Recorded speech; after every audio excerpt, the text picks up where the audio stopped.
Mga igsuon diha sa atong mga pag-ampo ug common kini sa ato usahay mayon kita sa atong Ginoo nga, Lord,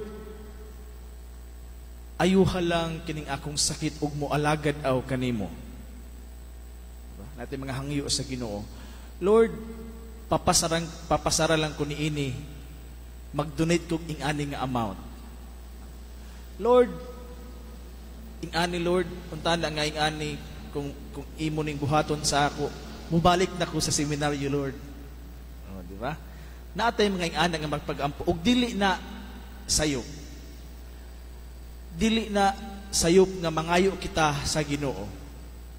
Apan ang dugang murag na ay diferensya diha sa atong pagtuo.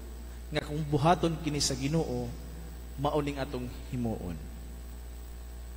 Diha sa atong ebanghelyo, unsa may nahitabo. Ang mga Pariseo ug mga pundok ug ang sakop sa pundok ni Herodes naglaang kang Hesus. Ilang gibitik, ilang gitistingan si Hesus. Kung moingon si Hesus nga, di ba ang pangutana, supak ba sa atong balawd ang pagbayad og buhis ngadto sa emperador? Kung moingon si Hesus nga, dili.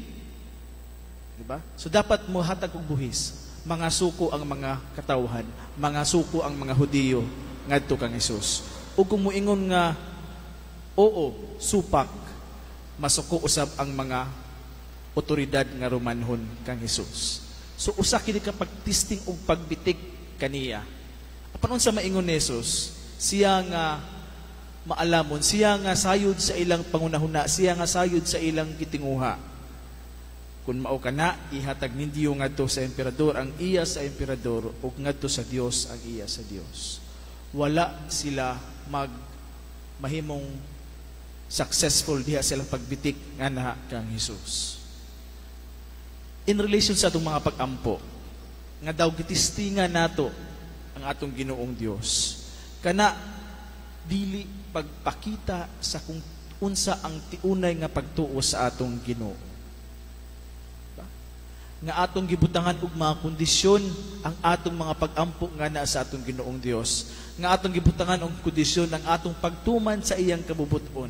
Nga tumanon lamang nako ni Lord ang imong kabubuton kung kini mao imong buhaton kanako. Kung ako imong papasaron, kung kini mao'y mahatag nimo kanako, ingana. Dili kana tiunay nga pag-ampo. Diba? Nagpakita kana sa usa ka pagtuo nga hipokrito. Nga mutuman lamang ako, mualagad lamang ako kanimo Ginoo kung kini mao'y mahitabo sa akong kinabuhi. Again, dili sayop nga mangayo kita sa atong Ginoo kay mauman ka lang ang common nato nga pag-ampo sa atong Ginoo kay kitang tanan nanginahanglan man. Di ba? Kay ngano man nahimong hipokrito man kini nga pag-ampo, nganong hipokrito man kini nga pagtuo. Tungod kay burag kita na ang nagpaka-Dios atubangan sa atong Dios. Kita nga mao'y magbuot nga nasa kung unsa ang igasa sa atong Dios kanato.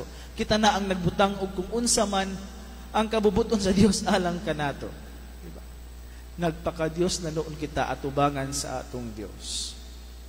Unsa man diay ang tiunay nga pag-ampo, unsa man diay ang tinuod nga pag-ampo diya atubangan sa Dios. Unsa man diay ang tinuod nga pagtuo.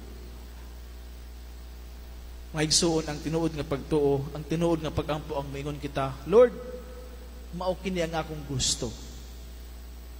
Ug mao kini ang akong pangayuon kanimo.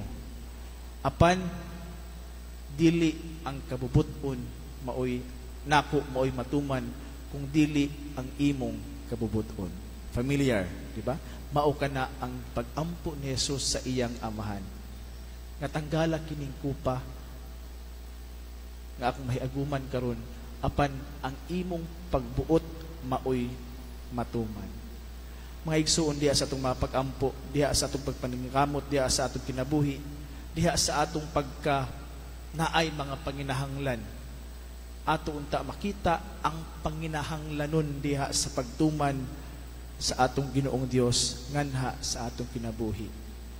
Lord, mao kinay ang pagbuot. Kung mao kinay ang pagbuot, salamat. O kung unsa man ang iyong pagbuot, mao'y matuman nganha sa akong kinabuhi. Amen. palihog manindog og atong ampo